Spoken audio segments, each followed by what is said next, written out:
Accès à l'emploi, au logement ou même au crédit bancaire, les études montrent la persistance du phénomène de discrimination vis-à-vis des Noirs de France.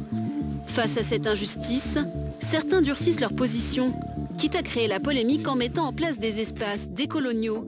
1973 est la fin des 30 Glorieuses. C'est le grand tournant dans la politique migratoire française. Le moment où tout s'est délité en même temps que l'économie, le jour où le modèle d'assimilation à la française s'est grippé pour la première fois et où les communautarismes et la xénophobie a commencé à se propager insidieusement dans tout le pays. Plus de 40 ans plus tard, force est de constater que la situation continue de s'enliser irrémédiablement, laissant dans le désarroi des populations bien obligées de constater qu'il ne fait plus bon vivre dans certaines villes françaises, devenues de véritables ghettos. Aujourd'hui, les communautés subissent de multiples discriminations et en retour érigent des murs autour d'elles, rendant le vivre ensemble utopique. Dans certains quartiers, c'est même la paix sociale qui tient en équilibre sur un fil. Bref, entre les problèmes d'immigration, d'intégration, de radicalisation et le repli identitaire, la France cosmopolite dont on a tous rêvé étant petit accuse sérieusement le coup. Notre modèle d'assimilation à la française non seulement est en train de se faire phagocyter par le modèle communautaire à l'anglo-saxonne, mais en plus des tensions inédites se créent. Ce qui fait qu'à l'heure où je vous parle, on a d'un côté de plus en plus de Français clamant leur ras-le-bol des étrangers qui ne souhaitent pas s'intégrer, qui crachent sur la France ou qui n'ont pour ambition que de toucher les aides sociales et la CAF. Et de l'autre, une partie des immigrés ou descendants d'immigrés fulminant toujours plus contre le racisme latent, les discriminations systémiques et le manque de reconnaissance de leurs particularités. Le sujet est ultra tabou, mais il est temps qu'on parle concrètement de discrimination, de communautarisme et qu'on réponde sans langue de bois à cette fameuse question. Pattern Actu numéro 24, c'est reparti.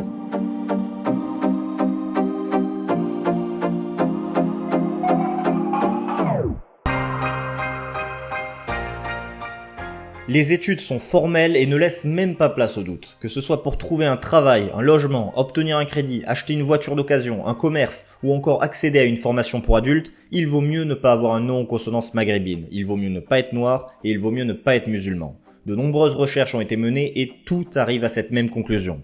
Les discriminations liées aux origines et à la confession sont bien présentes en France et sont significatives. C'est un fait, tous les médias et les statisticiens vous le diront. Sauf qu'en ce moment, vous êtes en train de regarder un pattern actu, donc on va pousser la réflexion plus loin et tenter de répondre à la véritable question. Pourquoi ? Pourquoi les Français discriminent certaines minorités ? Pourquoi ce sont toujours les communautés subsahariennes et maghrébines qui endurent le gros des discriminations ? Pourquoi les communautés asiatiques ne sont pas particulièrement touchées ? Après tout, ce ne sont pas des questions si évidentes que ça. Et c'est ainsi que pour expliquer ces différences de traitement, on va se retrouver avec deux camps aux opinions drastiquement différentes. Les premiers vont voir dans les discriminations le signe évident du racisme français. Selon eux, la France n'est qu'un pays raciste, xénophobe, ségrégationniste, dont le système même est construit pour que certaines minorités échouent. Après tout, les discriminations sont là, et selon eux, elles ne peuvent s'expliquer que par du racisme. Il n'y a pas d'autre raison pouvant être valable. Pour les communautés dites racisées, comprenez les non-blancs, penser de cette manière leur permet de s'ériger dans la position de la victime, subissant les attaques incessantes de la part des méchants français. Quand on voit de quoi sont composés les livres d'histoire, avec la colonisation et l'esclavage, on peut comprendre, et je ne dis pas forcément être d'accord, mais au moins comprendre pourquoi ils campent sur cette position. Néanmoins, il faut quand même le dire, ces personnes-là ont la fâcheuse tendance à devenir paranoïaques et avoir du racisme partout. En soi, c'est l'excuse idéale. Si je n'ai pas eu ce job, c'est parce que je m'appelle Rachid. Si cette fille m'a recalé, c'est parce que je suis noir. Si on a refusé de me louer cet appartement, c'est parce que je suis musulman. Vous comprenez que c'est un prétexte bien utile qui simplifie le problème à l'extrême et permet en quelque sorte de ne jamais se remettre en question. Ensuite, les Français de type caucasien, comprenez les blancs qui défendent cette idée de la France raciste, le font eux par humanisme et désir de repentance. Ils considèrent qu'ils se portent au secours de communautés en détresse qui subissent un harcèlement constant et illégitime. On se souvient de l'étudiante de Tolbiac qui s'imaginait telle une héroïne défendant une juste cause. En fait, ces AG, elles sont organisées par des racisés, donc des personnes de couleur, pour entre eux parler des oppressions, parce que l'oppression, le racisme, c'est une oppression qui existe dans notre société et qui a toujours existé. Cependant, tout le monde ne pense pas comme ça, et on observe aujourd'hui un autre groupe qui émerge et qui se dit « Ok, les discriminations sont là, c'est un fait, mais pour les expliquer, est-ce qu'il n'y a pas dans l'équation d'autres causes que le racisme ?» Et ainsi, en poussant la réflexion, ces personnes vont se rendre compte que ces discriminations peuvent être expliquées, pas forcément excusées, mais expliquées en grande partie par les différences culturelles, les mauvaises expériences, les stéréotypes et les biais de généralisation. En fait, si je devais théoriser cette approche, je dirais qu'elle se rapproche énormément de certains concepts de marketing. Je m'explique. Quand vous pensez à un asiatique, quels sont les premiers traits de caractère qui vous viennent à l'esprit ? Eh bien pour une grande partie d'entre nous, ce pourrait être travailleur, sérieux, efficace, respectueux, en tout cas quelqu'un qui ne fait pas de vagues. Bref, les communautés asiatiques disposent d'une très bonne image, ce qui fait qu'elles subissent même une discrimination positive à l'embauche. Et cette perception ne sort pas vraiment de nulle part, il faut se l'avouer. Culturellement, en Asie, les notions de respect, de travail et de hiérarchie sont fondamentales, et celles-ci sont très valorisées dans la société française.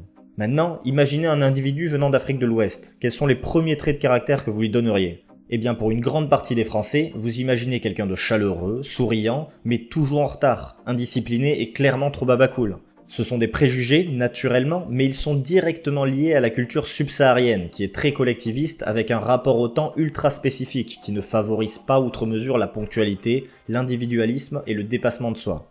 Encore une fois, il n'y a pas de jugement de valeur à avoir, mais vous avouerez bien que ces différences d'identité mènent bien souvent à des clashs interculturels contrariants. Et un dernier pour la route, imaginez une personne venant du Maghreb. Les premières images qui vous viendraient à l'esprit pourraient être celles d'un négociateur convivial, religieux, mais aussi menteur, malhonnête et possédant un orgueil mal placé. Encore une fois, ces stéréotypes tirent leurs racines de la culture arabe, où tout doit se marchander, quitte à essayer d'arnaquer les gens, et où perdre son honneur est la pire des choses qu'il puisse arriver. Donc ce qu'il faut retenir, c'est qu'en gros, chaque communauté dispose d'une sorte de capital sympathie. Et évidemment, les Français vont juger chaque groupuscule en fonction de leur ethnocentrisme.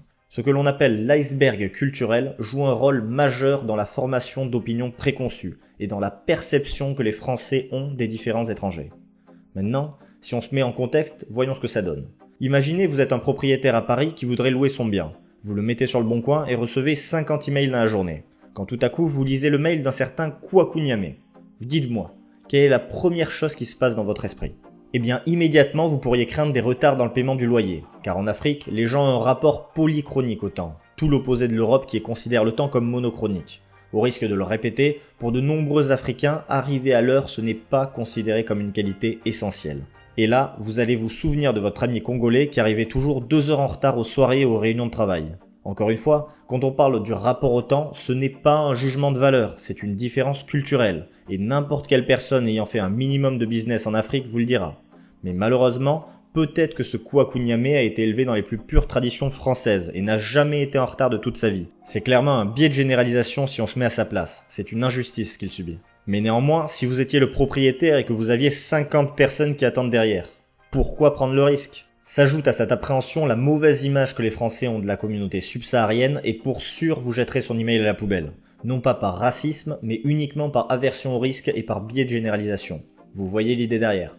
La situation est bigrement complexe. On a presque envie de dire que c'est une injustice compréhensible. Deuxième mise en contexte, mettez-vous maintenant à la place d'un recruteur dans une PME qui reçoit lui aussi une 50aine de CV pour un poste peu qualifié qu'il a à pourvoir. Dans cet amas de candidatures, vous voyez celle d'un certain Mohamed Benzazi. Qu'est-ce que vous vous dites en premier lieu ? Eh bien vous pourriez vous dire que si jamais il devait travailler avec un manager de sexe féminin, ça pourrait poser un problème. Car dans les cultures arabes, c'est assez mal vu d'être dirigé par une femme. C'est considéré comme une atteinte directe à la masculinité de l'individu. Alors qu'en France, le modèle tend à être plus égalitaire. Deuxième point, il existe une chance non négligeable que ce Mohamed Benzazi soit musulman. Et s'il devait faire le ramadan un mois dans l'année, il paraîtrait comme évident que son efficacité serait amoindrie pendant les périodes où il devra jeûner. Personne n'est dupe, vous imaginez bien que n'ayant ni bu ni mangé depuis 5h du matin, il ne va pas forcément être ultra efficace entre 16h et 18h. Bref, quand vous avez 50 CV ayant les mêmes qualifications qui attendent derrière, pourquoi iriez-vous prendre un risque ? Encore une fois, on ajoute à ça la mauvaise image qu'ont de nombreux Français des Maghrébins pour les multiples raisons que vous connaissez, et on se retrouve avec un Mohamed Benzazi recalé. Alors même que s'il faut, il n'aurait eu aucune réticence à travailler pour une femme et ne fait pas le ramadan. C'est encore une fois un biais de généralisation qui conduit à une injustice. Mais néanmoins, c'est un comportement humain que de vouloir minimiser les risques de la part du recruteur. Donc vous voyez que la situation est complexe. Sans défendre et légitimer ces discriminations, on peut quand même facilement comprendre pourquoi elles ont lieu. Et maintenant, c'est le moment de vous forger votre propre opinion. Est-ce que c'est normal selon vous qu'il y ait ces distinctions interethniques ? Et sinon, comment feriez-vous pour y remédier ? Ne trouvez-vous pas que cette situation est extrêmement injuste pour les immigrés ayant adopté la culture et les valeurs françaises ? Il faut aussi savoir se mettre à la place d'un fils d'immigré parfaitement assimilé et comprendre son désarroi.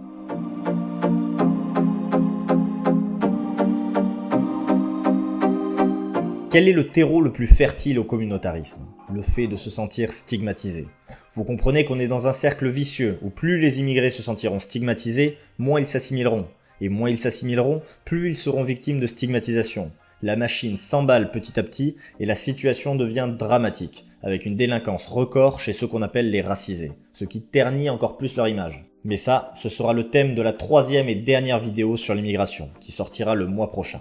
Mais avant de se quitter, je voudrais revenir sur ce commentaire sous la vidéo « L'immigration menace-t-elle la France ?», que j'ai trouvé certes virulent, mais quelque part débordant d'honnêteté.